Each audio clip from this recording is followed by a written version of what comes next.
اب یہ حدیث جو آپ کے سامنے آ رہی ہے، اس کے تعلق سے امام شافعی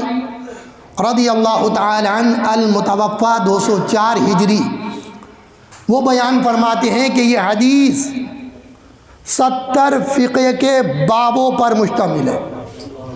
یعنی اس حدیث سے فقہ کے 70 باب نکلتے ہیں۔ اللہ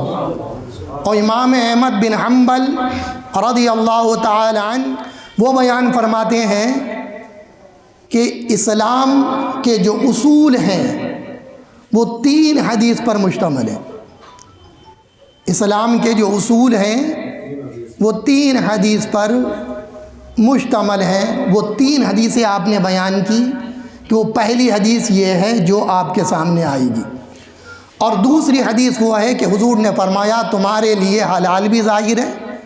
اور تمہارے لیے حرام بھی ظاہر ہے، اور تیسری حدیث یہ ہے کہ کسی نے کوئی نئی عبادت دین کے اندر نکال دی اور دین کے اندر اس کا کوئی منشا نہیں تھا، ایسا کرنے والا مردود ہے۔ یہ 2 ہو گئیں اور ایک اب آپ کے سامنے آ رہی ہے۔ امام بخاری رحمۃ اللہ تعالی علیہ نے یہ حدیث بیان کی، بہت جگہ یہ حدیث ہے، الفاظ تھوڑے کہیں پر بڑھ گئے ہیں، تھوڑے گھٹ گئے ہیں، لیکن مفہوم سب کا ایک ہی ہے۔ وہ میں آپ کے سامنے پڑھتا ہوں۔ عن عمر بن الخطاب رضی اللہ تعالی عنہ قال قال رسول اللہ صلی اللہ تعالی علیہ وسلم انما الاعمال بالنیات وانما لامرئ ما نوى فمن كانت هجرته الى الله ورسوله فهجرته الى الله ورسوله ومن كانت هجرته الى الدنيا يصيبها او امرأة يتزوجها فهجرتها الى ما هاجر اليه۔ امام مسلم نے بھی اس حدیث کو بیان کیا ہے۔ حضرت عمر فاروق اعظم رضی اللہ تعالی عنہ بیان فرماتے ہیں کہ رسول اللہ صلی اللہ تعالی علیہ وسلم نے ارشاد فرمایا کہ اعمال کا جو مدار ہے وہ نیتوں پر ہے، کاموں کا جو دار و مدار ہے وہ کائے پر ہے؟ نیت پر۔ حضور آگے ارشاد فرماتے ہیں تو جس نے یہ نیت کر کر ہجرت کی اللہ اور اس کے رسول کی طرف کہ میں مکہ چھوڑ کر مدینہ جا رہا ہوں تو اس لیے کہ اللہ اور اس کا رسول مجھ سے راضی ہو، تو حضور فرما رہے ہیں جس کی ہجرت اللہ اور اس کے رسول کے لیے ہے تو اس کی ہجرت اللہ اور اس کے رسول ہی کے لیے ہے، اور جس کی ہجرت اس لیے ہے کہ مجھے دنیا حاصل ہو جائے، میں دنیا کما لوں، یا اس لیے ہے کہ میں ایک عورت کی محبت میں جا رہا ہوں اور اس سے جا کر شادی کر لوں، تو ہجرت تو وہاں پر بھی ہو رہی ہے جو اللہ اور اس کے رسول کی رضا کے لیے کر رہے ہیں، اور ہجرت یہاں بھی ہو رہی ہے، لیکن یہ ہجرت کائے کے لیے ہے؟ عورت کو حاصل کرنے کے لیے یا دنیا کو حاصل کرنے کے لیے۔ تو حضور فرما رہے ہیں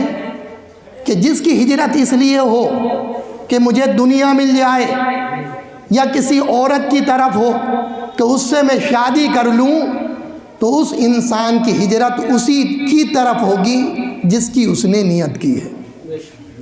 اب اس حدیث سے یہ بات سمجھ میں آ گئی کہ انسان جیسی نیت لے کر عمل کرے گا اس عمل کا معاملہ اسی کی نیت پر جا کر جڑے گا۔ آ رہی بات سمجھ میں؟ اب اسی میں ایک مسئلہ یہ بھی سماعت فرما لیں، مہمان آتے ہیں لوگوں کے پاس تو ہم یہ کہتے ہیں کہ چائے پی کر جائیے گا یا کھانا کھا کر جائیے گا، اور دل میں ہماری نیت نہیں ہے چائے پلانے کی، نیت ہماری ان کو کھانا کھلانے کی نہیں ہے، صرف فارملٹی پوری کی جا رہی ہے، تو یہ دھوکہ ہے۔ اور مہمان بھی اور لوگ بھی علم نہ ہونے کی بنا پر یہ شکایت کرتے ہیں کہ میاں جھوٹے ہی کو کہہ دیتے، چائے کو نہیں۔ جو اس کے دل میں تھا اس نے ظاہر کر دیا، اس نے صحیح کیا، اسے برا بھلا نہ کہا جائے۔ اس سے بہتر ہے کہ وہ آپ کو دھوکہ تو نہیں دے رہا، اس کے دل میں نہیں تھا کھانا کھلانا، اس نے منع کر دیا۔ لیکن انسان کے دل میں نہیں ہوتا کھانے کھلانے کی نیت، اور وہ کہتا ہے کہ جناب کھانا کھا کر جائیے گا، اور دل یہ چاہتا ہے کہ جلدی سے 2 منٹ میں رخصت ہو جائیں، تو یہ دھوکہ ہے، یہ عمل قابل قبول نہیں ہے، یہ گرفت ہے۔ یا ماں بچے سے کہنے لگتی ہے کہ اس کے ہاتھ میں کچھ نہیں ہوتا کہ لے بیٹے لے لے، یا جانوروں کو ہم آ کہہ کر پکارتے ہیں اور ہمارے ہاتھ میں چارہ نہیں ہوتا، اور نیت ہماری اسے پکڑنے کی ہوتی ہے، چارہ کھلانے کی نہیں ہوتی، یہ بھی منع ہے، یہ جانوروں کو دھوکہ دینا ہے۔ آپ چارہ ہی کھلائیے تو اسے پکاریے، ورنہ مٹھی بند کر کے یا چارے کا دھوکہ دے کر یا کھانے کا دھوکہ دے کر آپ اسے نہیں بلا سکتے۔ امام بخاری رحمۃ اللہ تعالی علیہ ایک حدیث کو سننے کے لیے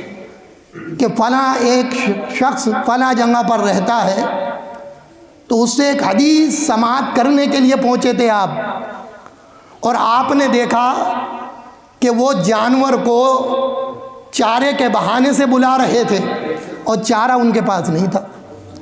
امام بخاری رحمۃ اللہ تعالی علیہ نے جب یہ حال دیکھا ان کا، تو آپ واپس ہو گئے اور ان سے ملاقات نہیں کی حدیث کے تعلق سے، کہ جو انسان ایک جانور کو دھوکہ دے سکتا ہے،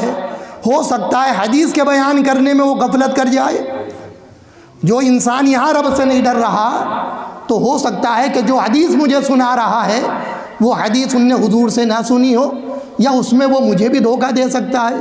تو آپ نے اس سے حدیث نہیں لی، آپ واپس روانہ ہو گئے۔